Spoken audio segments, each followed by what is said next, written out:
नमस्कार, स्वागत है आप सभी का न्यूज 18 के डिजिटल प्लेटफॉर्म पर। मैं हूं आपके साथ आपकी होस्ट चित्रा शर्मा। देखिए, वक्फ कानून की वैधता को चुनौती देने वाली याचिकाओं पर सुप्रीम कोर्ट में आज लगातार दूसरे दिन सुनवाई हुई और सुनवाई में याचिकाकर्ताओं की तरफ से सीनियर एडवोकेट कपिल सिब्बल, अभिषेक मनु सिंघवी और राजीव धवन ने दलीलें पेश की।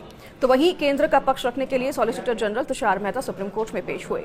चीफ जस्टिस भूषण राम कृष्ण गवई और जस्टिस ऑगस्टिन जॉर्ज मसीह की बेंच के सामने एसजी तुषार मेहता ने याचिकाकर्ताओं की उस आपत्ति पर जवाब दिया जिसमें कहा गया कि नया वक्फ कानून संविधान के अनुच्छेद 25 और 26 का उल्लंघन करता है। तो वहीं केंद्र ने अपने पक्ष में कहा कि वक्फ एक इस्लामी अवधारणा है, लेकिन यह इस्लाम का जरूरी हिस्सा नहीं है। केंद्र ने यह भी कहा कि चैरिटी हर धर्म का हिस्सा है, लेकिन यह चैरिटी किसी के लिए भी जरूरी नहीं है। तो वहीं एसजी तुषार मेहता ने आगे कहा कि चैरिटी का कॉन्सेप्ट हर धर्म में मौजूद है, ईसाई धर्म में भी, लेकिन सुप्रीम कोर्ट कहता है कि किसी के लिए भी यह जरूरी नहीं है। हिंदुओं में भी दान देने जैसी चीजें हैं और सिख धर्म में भी ऐसा ही है, लेकिन किसी भी धर्म में इसे जरूरी नहीं बताया गया है।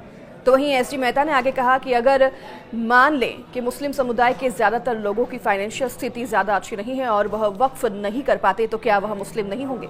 वहीं उन्होंने आगे कहा कि किसी भी धर्म में चैरिटी करना जरूरी नहीं है और इसी तरह इस्लाम में वक्फ है। एसजी तुषार मेहता आगे कहते हैं कि वक्फ बाय यूजर मौलिक अधिकार नहीं है और इसे 1954 में कानून द्वारा मान्यता दी गई थी और उससे पहले बंगाल एक्ट में।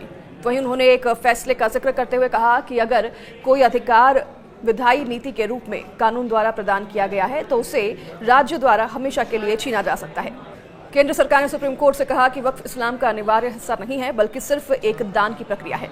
तो वहीं सॉलिसिटर जनरल तुषार मेहता ने अदालत को बताया कि वक्फ बोर्ड सिर्फ धर्मनिरपेक्ष कामकाज करते हैं, जबकि मंदिर पूरी तरह से धार्मिक संस्था होते हैं और उनका प्रबंधन मुस्लिम व्यक्ति भी संभाल सकता है। तुषार मेहता आगे कहते हैं कि वक्फ एक इस्लामी विचार है, लेकिन यह इस्लाम का मूल या फिर अनिवार्य हिस्सा नहीं है, तो इसलिए यह केवल इस्लाम में दान देने की व्यवस्था है। जैसे ईसाई धर्म में चैरिटी, हिंदू धर्म में दान और सिख धर्म में सेवा की परंपरा होती है, तो वैसे ही वक्फ है। और मुस्लिम पक्ष द्वारा अपनी दलीलें पेश करने के एक दिन बाद अपनी दलीलें पेश करते हुए सॉलिसिटर जनरल तुषार मेहता ने कोर्ट को बताया कि वक्फ बाय यूजर यानी कि लंबे समय तक धार्मिक उपयोग के आधार पर किसी जमीन को वक्फ घोषित करने का प्रावधान अब नए कानून में हटा दिया गया है। तो उन्होंने कहा कि किसी को भी सरकारी जमीन पर स्थायी अधिकार नहीं मिल सकता। सरकार ऐसी जमीन को पुनः प्राप्त कर सकती है, चाहे वह वक्फ घोषित कर दी गई हो। तो वहीं केंद्र सरकार ने यह भी कहा है कि अगर कोई संपत्ति सरकारी हो और उसे वक्फ बाय यूजर के तहत घोषित किया गया हो तो सरकार उसे वापस लेने का पूरा कानूनी अधिकार रखती है और यह कोई मौलिक अधिकार नहीं है। तो वहीं केंद्र सरकार ने सुप्रीम कोर्ट को बताया कि 1923 से चली आ रही वक्फ से जुड़ी समस्याएं अब नए कानून से हल की गई है, लिहाजा अब हर पक्ष की बात सुनी गई है। और सॉलिसिटर जनरल ने यह भी कहा कि हमें 96 लाख सुझाव मिले।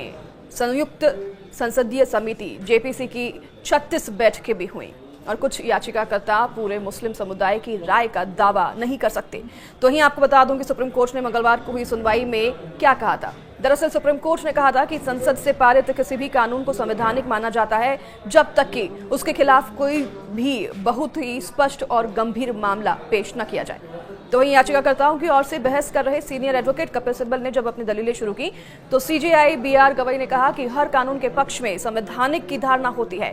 अंतरिम राहत के लिए आपको एक बहुत मजबूत और स्पष्ट मामला बनाना होगा। तो वहीं केंद्र सरकार ने सुप्रीम कोर्ट से अपील की है कि सुनवाई को 3 मुख्य बिंदुओं तक ही सीमित रखा जाए, जिसमें पहला बिंदु है वक्फ बाय यूजर सिद्धांत का और दूसरा है वक्फ बोर्ड और केंद्रीय वक्फ का परिषद जो है उसमें गैर मुस्लिमों की नियुक्ति का होना। तो वहीं तीसरा है सरकारी जमीन को वक्फ घोषित करने की प्रक्रिया का।